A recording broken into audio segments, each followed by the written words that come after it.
নমস্কাৰ। পৃথিৱীত এটা কথা আছে, মানুহে সদায় প্ৰথমটোক মনত ৰাখে, দ্বিতীয় স্থানত প্ৰাপ্ত হোৱাটো মনত নাৰাখে। এই কথাখিনি মই কিয় কৈছো অকণমান পিছত আপোনালোকে বুজি পাব। আজি আহিছিলো মই কিবা এটা বেলেগ সত্যৰ সন্ধানত। কিবা এটা পঢ়ি থাকোঁতে আমি গম পালো পৃথিৱীৰ মানে এছিয়া মহাদেশৰ দ্বিতীয় সৰ্ববৃহৎ যিটো নদী দ্বীপ, সেই বিষয়ে আমি কিতাপত সদায় পঢ়িলো আটাইতকৈ ডাঙৰ নদীদ্বীপটোৰ নাম হ'ল মাজুলী। সেইটো আমাৰ গৌৰৱ, আমাৰ ঐতিহ্য, অসমৰ সাংস্কৃতিক প্ৰাণকেন্দ্ৰ। কিন্তু আমাৰ গুৱাহাটীৰ পৰা মাত্ৰ 178 কিলোমিটাৰ আৰু 13 কিলোমিটাৰ মানে 191 কিলোমিটাৰ মান দূৰত ৱেষ্ট খাচী হিলছত এটা নদীদ্বীপ আছে। এই নদীদ্বীপটো হ'ল এছিয়া মহাদেশৰ দ্বিতীয় সৰ্ববৃহৎ নদীদ্বীপ। কাচী বুলি এখন নদী, যি 25 পৰা 25 বৰ্গ কিলোমিটাৰ এটা নদীদ্বীপ তৈয়াৰ কৰিছে। তাত গল্ডেন বিচ আৰু পৰিষ্কাৰ পানী, তাৰ কাৰণে এই নদীদ্বীপটো আৰু সুন্দৰ হৈ উঠিছে। আমি তালৈকে আপোনালোকক যাবলৈ আহিছো। এইখন মেঘালয় টুৰিজিমৰ এখন বৰ্ড, লিখা আছে ৱেলকাম ইউ টু নংখনাম আইলেণ্ড। ইয়াৰ পৰা আমি ইফালৰ পৰা আহিছো নংষ্ট্ৰেইনৰ পৰা, মাত্ৰ নংষ্ট্ৰেইনৰ পৰা 15 কিলোমিটাৰ ডিষ্টেঞ্চ। নংষ্ট্ৰেইন গুৱাহাটীৰ পৰা 178 কিলোমিটাৰ, মানে 178 কিলোমিটাৰ নংষ্ট্ৰেইন, আৰু নংষ্ট্ৰেইনৰ পৰা 15 কিলোমিটাৰ আহিলে আমি পাম এই আইলেণ্ডটো, এছিয়া মহাদেশৰ দ্বিতীয় সৰ্ববৃহৎ আইলেণ্ড।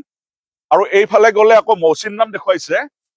আমি কিন্তু এই বাটে নাযাওঁ, আমি গুচি যাম এই বাটে। এই বাটেৰে আৰু কিছু দূৰ সোমাই গ'লে আমি সেই নদীদ্বীপটো পাম। আৰু এতিয়া আপোনালোকক মই সেই নদীদ্বীপলৈ লৈ যাম, বলক মোৰ লগত। এনে ৰাস্তাটো দেখুৱাইছো দেই, ৰাস্তাটো অকমান ঠেক সোমাই আহা, আৰু ভিউ বিলাক বহুত ধুনীয়া, বহুত মানে মই মনেদি মুখেদি কৈ বৰ্ণনা দিব নোৱাৰিম। কিন্তু এই দেখিছেনে ভিউ বিলাক।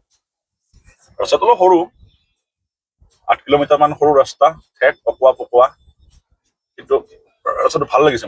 মানে ভেলীটো বহুত ধুনীয়া। আমি যে পঢ়িছিলো হাউ গ্ৰীণ ৱাজ মাই ভেলী, তেনেকুৱা। আৰু দেখুৱাম, আমি গৈ লওঁ, আৰু মাজে মাজে যদি ভাল দৃশ্য থাকে মই ৰখি ল'ম। আৰু গোটেই হিষ্ট্ৰীটো ক'ম মই, কেনেকে সেইটো দ্বিতীয় মানে বৃহৎ নদীদ্বীপ হ'ল। এই কথাখিনি কওক, মানে আমি গৈ পাই ধুনীয়াকে গোটেইখিনি দেখুৱাই কিনে ক'ম মই। তেতিয়ালৈকে অপেক্ষা কৰক, মোৰ লগত বলক। আহি আছো মেইন এই আইলেণ্ডলৈ, আৰু প্ৰায় 3.7 কিলোমিটাৰ বাকী আছে মোৰ যাবলৈ। কিন্তু মাজতে এই দৃশ্যটো আপোনালোকে অকণমান মন কৰক। এই চাৰিওফালে, মোৰ চাৰিওফালৰ দৃশ্যটো এবাৰ মন কৰক। বহুতে কাশ্মীৰ, পেহেলগাম এইবিলাক তুলনা কৰি থাকে। বহুত ওচৰত বহুত ধুনীয়া ধুনীয়া কিন্তু দৃশ্য আছে।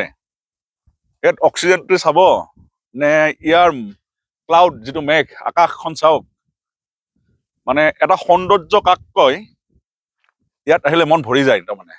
সেইকাৰণে মই ৰখি গলো ৰাস্তাৰ মাজত, আৰু বোলো একবাৰ আপোনালোককো মই দেখুৱাও। কাৰণ বহুত দূৰৰ পৰা আহিছো, বিচাৰি বিচাৰি আহিছো। হয়তো আগতে বহুত মানুহ আহিছে, এনেকুৱা নহয় যে মই প্ৰথমবাৰ আহিছো। মোৰ আগত বহুত মানুহ আহিছে, ইয়াতে বহুত হোমষ্টে আছে মই গম পোৱা মতে। তথাপিতো যিখিনি মানুহে আজি কিছুদিন ধৰি মোক চাই আছে, বুৰঞ্জীৰ বাহিৰেও কিছু কথা, অকল বুৰঞ্জীতেই আবদ্ধ নাথাকি নতুনত্ব কিবা দিব পাৰো নেকি, সেই সোৱাদৰ বাবেই মই আহিছো ইয়ালৈ। আৰু মাত্ৰ 3.7 কিলোমিটাৰ বাকী আছে। এতিয়া ইয়াত অলপ অলপ বৰষুণ দিয়াও আৰম্ভ হ'ল। গতিকে বলক 3.7 কিলোমিটাৰটো পাৰ হৈ লওঁ, আৰু এই আইলেণ্ডলৈ গৈ আমি উপস্থিত হওঁ। আহক, আগবাঢ়ি যাওঁ। নমস্কাৰ। আমি আহি উপস্থিত হৈছো সেই আইলেণ্ডটোত। আইলেণ্ডটো ইয়াৰ পৰা আৰম্ভ হোৱা বুলি আমাক কৈছে, কিন্তু ময়ো প্ৰথম আহি পাইছোতো, একেলগে সোমাই যাওঁ ভিতৰলৈকে। আহক, আমি সোমাই গৈ থাকো। কিন্তু মই এবাৰ সোমাই আহি নতুনকে আকৌ মানে হেৰি কৰা নাই, গতিকে অকণমান দীঘলীয়া হ'ব পাৰে। কাৰণ কোনফালেদি গৈ কি পায় মোৰ একো আইডিয়া নাই। কিন্তু বিচাৰিতো পাম কিবা। এই এখন ব্ৰিজ পালো, আহক। এইখন ব্ৰিজ মই দেখিছিলো, হেঙিং ব্ৰিজ এখন আছে। এই ব্ৰিজখনে দি উঠি গৈ সিপালে আহি দিয়ক। মানে কিন্তু আইলেণ্ডটো বহুত ডাঙৰ, 20-25 কিলোমিটাৰ জোৰা বুলি কৈছে। এখন নদী দুভাগ হৈছে। ৱাহ কাইঞ্চি বুলি এখন নদী আছে, সেই নদীখন দুটা ভাগত বিভক্ত হৈ এটা সমগ্ৰ এৰিয়া, মানে কিমান এৰিয়া বুলি ক'লো নহয়, 20-25 কিলোমিটাৰ জোৰা এৰিয়া মিলি সেই নদী হেৰিটো হৈছে হা। এই ব্ৰিজখনৰ 31 March 2015 by Shri IAS deputy commissioner West Khasi Hills district এইখন তেওঁৰ দিনত মানে তেওঁ কৰিছিল, খুঁটা পুতিছিল। আহক ধুনীয়াকে এখন নদী এইখন, এখন নদী এইখন, এই নদীখন এই ব্ৰিজখনেৰে আমি পাৰ হৈ যাব লাগিব এতিয়া। ধুনীয়াকে এবাৰ দেখাই দিয়ক পুৰা স্পীডটো। ইয়াত আহি অনুভৱ কৰিব পাৰিব মানে বতাহটোৰ যিটো মানে হেৰি ফ্ৰেছনেছ সজীৱ একদম।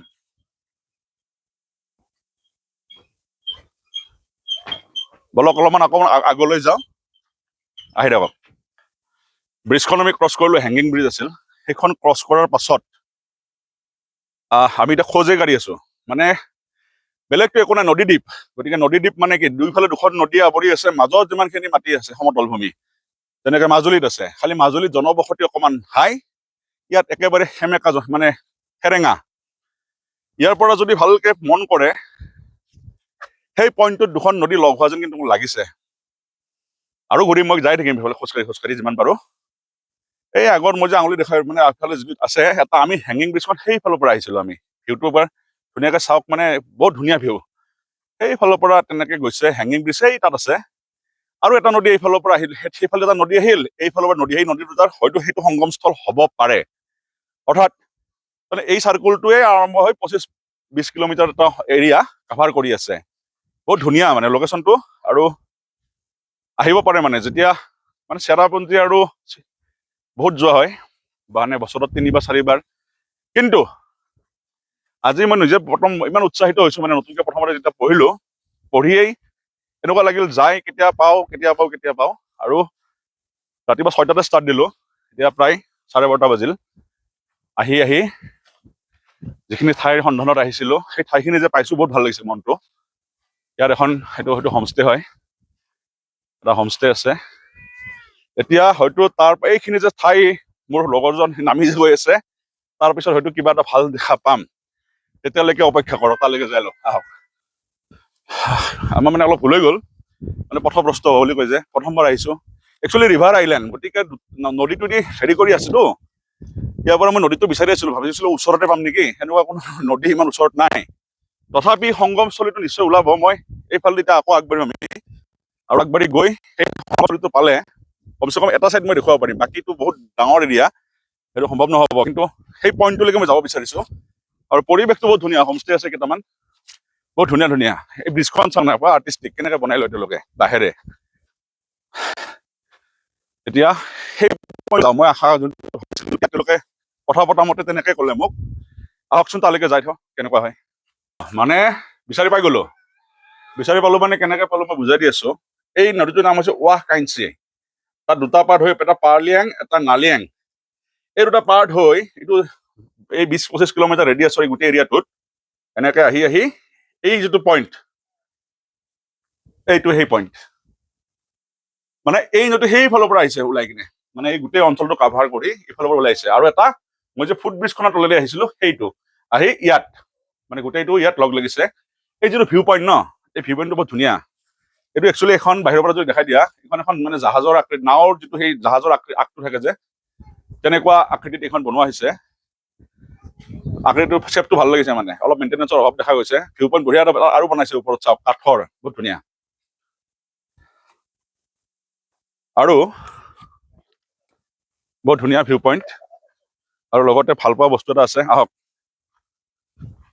ধুনীয়া, পিছে আহি থাকক বঢ়িয়াকে। চানডুবিত নাওবিলাক থাকে যে, ঠিক তেনেকুৱা নাও, মানে এটা নৈসৰ্গিক, এটা মানে মনোমোহা, আৰু এটা মানে এনেকুৱা পৰিৱেশ, যিটো পৰিৱেশ মই ভাষাৰে শব্দৰে কৈ বুজাব নোৱাৰো।